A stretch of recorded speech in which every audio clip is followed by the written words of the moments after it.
Welcome back to the shop, everybody. I hope you all had a good holiday, a good Christmas if you celebrate Christmas. I did. Got to spend plenty of time with my family, got to hang out with some of my friends.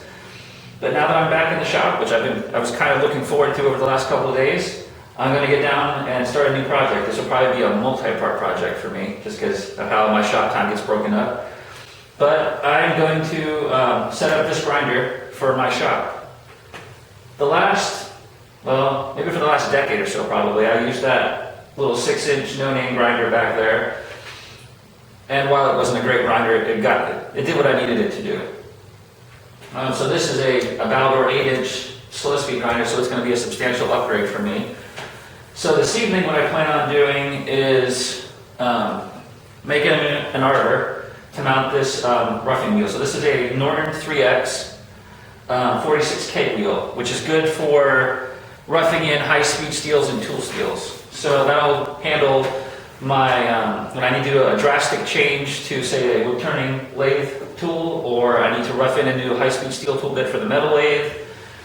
That'll be good for that. And then I think, hopefully sometime this weekend, I'll have to make a custom arbor to mount this, which is a 180 grit CBN wheel, which is good for light fine-tuning, and when you need to rehone a wood lathe tool, or you need to rehone a metal lathe tool, sorry, my metal lathe is over there. Or if you just want to sharpen a plane blade or something, you don't need to take, like one of these in here. If you just need to rehone it, you don't need to drastically reshape it, it's good for that. And then I'm going to make some custom tool rests for when I'm grinding metal lathe tools. And then I'll probably mount a Wolverine jig on the bottom here for grinding lathe tools. So I'll go over to the lathe, we'll start making this first arbor.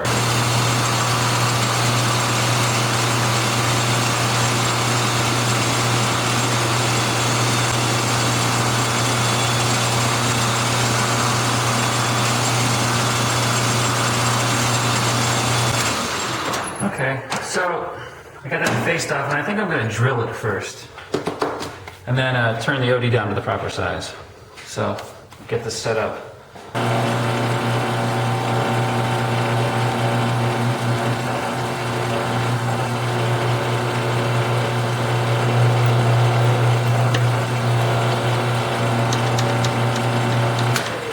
Let's do 5/8.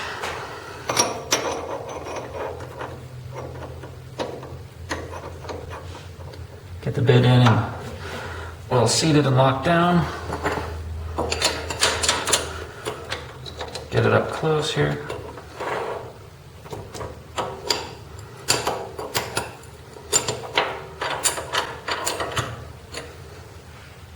A little cutting oil. Grab that.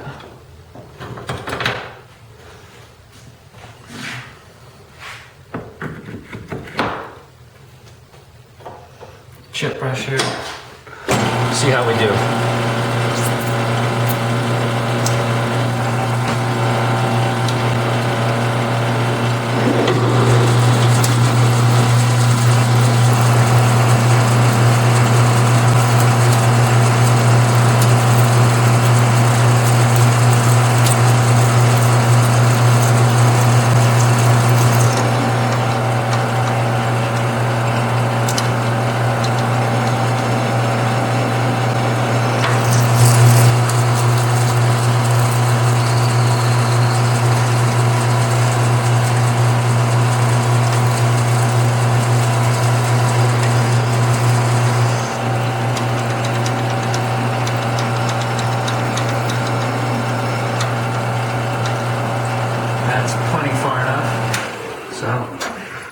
Back this off. Now switch out to a boring bar here.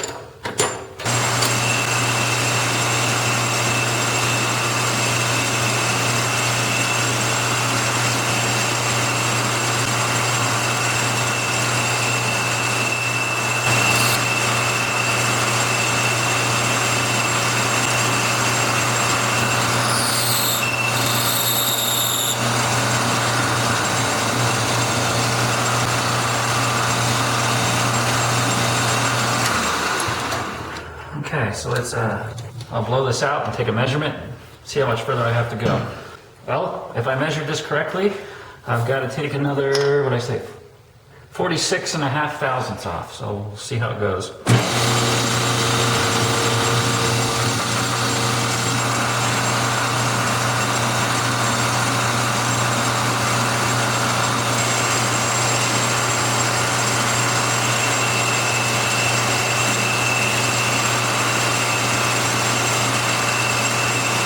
So if I did this correctly, this should be the last cut. And I should be right on.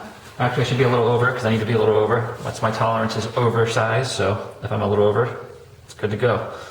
Give it a good dose of cutting oil in there.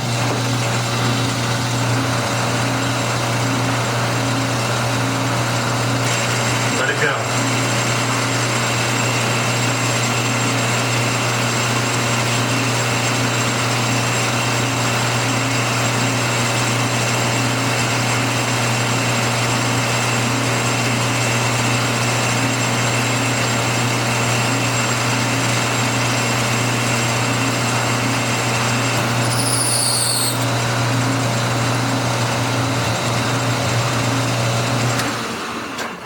And that should be the final pass. Now the question is, I don't have any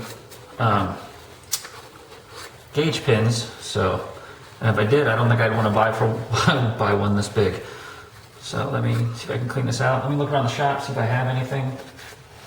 A piece of bar. In this case, this is 416 stainless.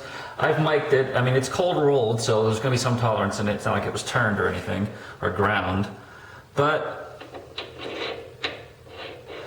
this fits pretty well, and if my skill set with the telescoping gauge is any good, I'm 4/10 over my maximum size. So while I didn't hit my target, I'm happy with being that because it's just a random target that I picked. So before I start turning this down, I just want to chamfer this, which I'll do with a tool that if you watch a lot of YouTube, you've probably seen before. It's a Tom Lipton multi-purpose tool.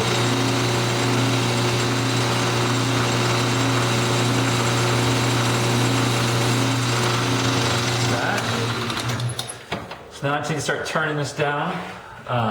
This is 1.5 inch stock, and I got to take it down to 1 inch, so I'm going to take quite a bit of it off.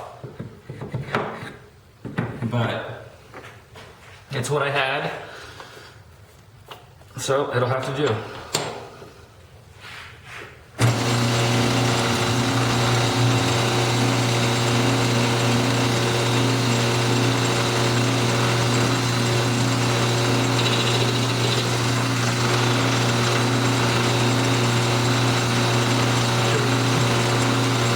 Chip shield on.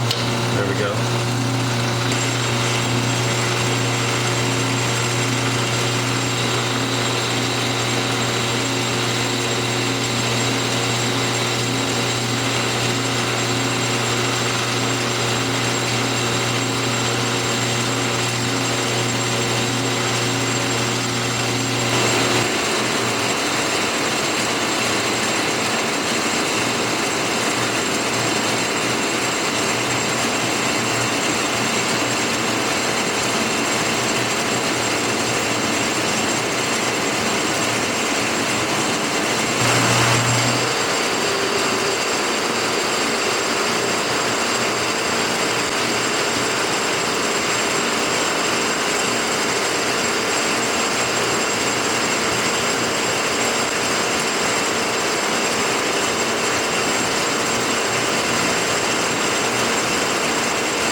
So that should be 400 thousandths off the diameter. So I'm going to measure this with the calipers here. And that says I'm still 68 thousandths, which would be 34, so I'm right on. But it's super hot right now, so what I'll do is I'll take probably another 20 or so off. Maybe I'll make one more pass at 20 here. That would leave roughly 15 thousandths. So I'll take this 20, then I'll let it set for a little bit, and then I'll remeasure it, see how much it shrinks from the heat loss.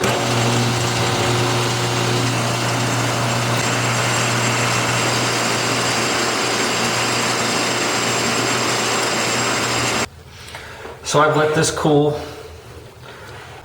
It's not quite down to, you know, your 68 degrees, but it's definitely cool. It's probably under 100. So I'll take a measurement here.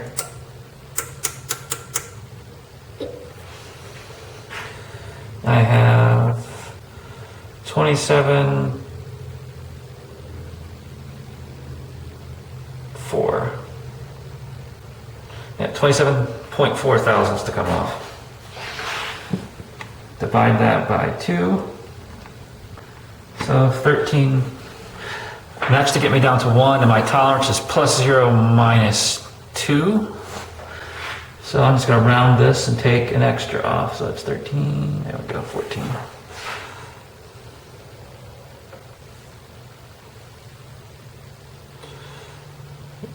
14, there we go. So I should take these last 14 thousandths off and beat a spec.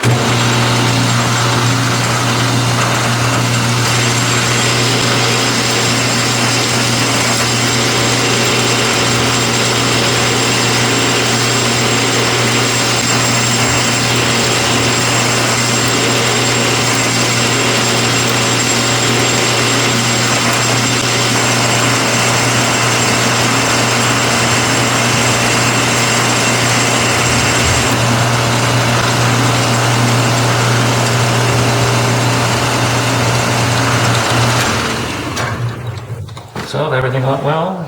I should be a couple tenths under. Let's see.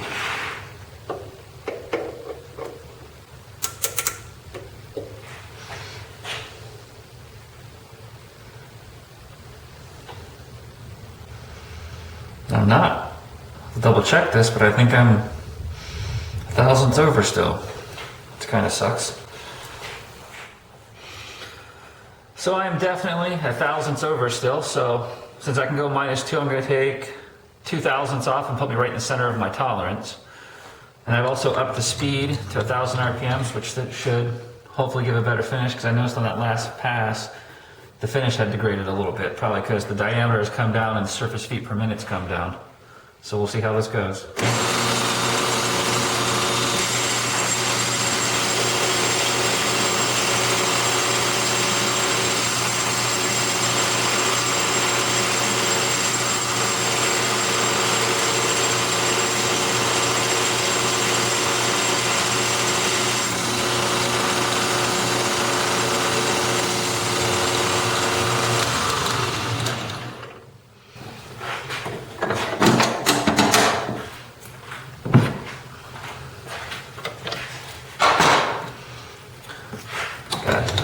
Shifts over everything so I can, there.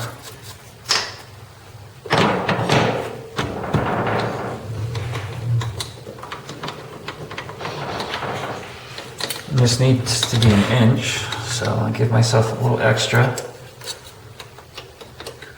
There's 1 inch. We'll go over 100 thousandths, roughly. Part off there. Then I'll face it to length and chamfer the other sides. Well, chamfer the other side. There's only one other side.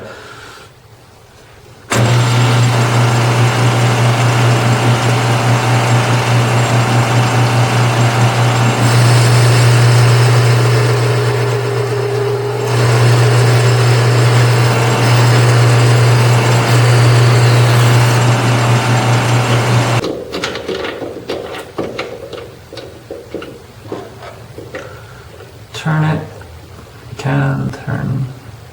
What I'm doing is I'm turning it as I tighten up so that it tries to set real good in there. It just bit, so now I should be able to take a pair of calipers, run it back like this, and I'll double check my numbers, get a measurement. I got 95 thousandths to come off. 15 to go, and that should be my 95.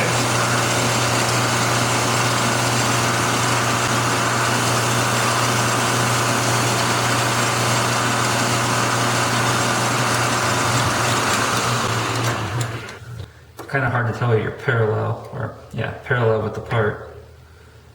and not being parallel.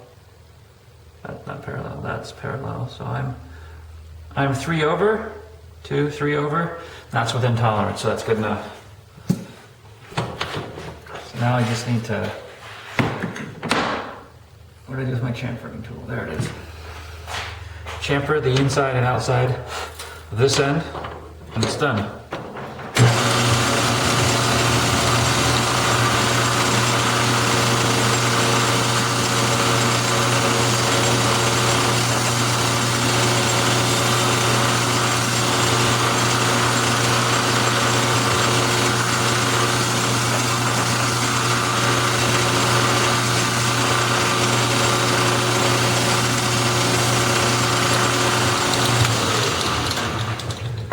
So I'm going to take this over to the grinder and we'll see how it fits. So I'm over here at the grinder, and one of the things I forgot to record on video, but I did get some pictures, was machining the flange washers that are used to mount the grinding wheel. They are just a cast aluminum piece, and I thought they could be finished better.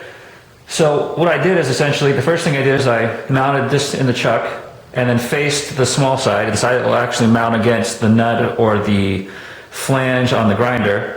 Then I turned an arbor that I could mount this to, and then threaded it on, and then face the side that will actually go up against the grinding wheel. And I tested them, they all had run out of less than 2/10, 1.5. They're like 1 to 1.5 tenths. So as you can see here, there's a little pin, so we'll put one of the washers on. The bushing there. And then the grinding wheel.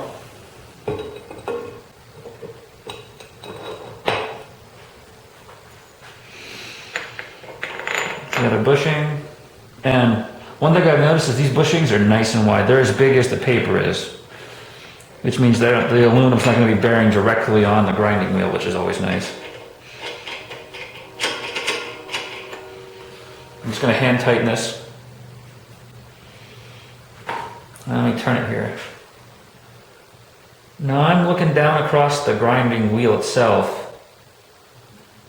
And I can't detect any run out on the side. I can see a little bit on the actual grinding face, but on the side I don't really see any. So I mean, there's probably some there, but not enough that I'm going to care about it. So I'm going to call this done. It's kind of late, so I'm just going to go in and finish for the evening, clean up a little bit, and then tomorrow morning I'll come back out because it's the weekend, my time off, and I'll get started on making the bushing for the CDM wheel.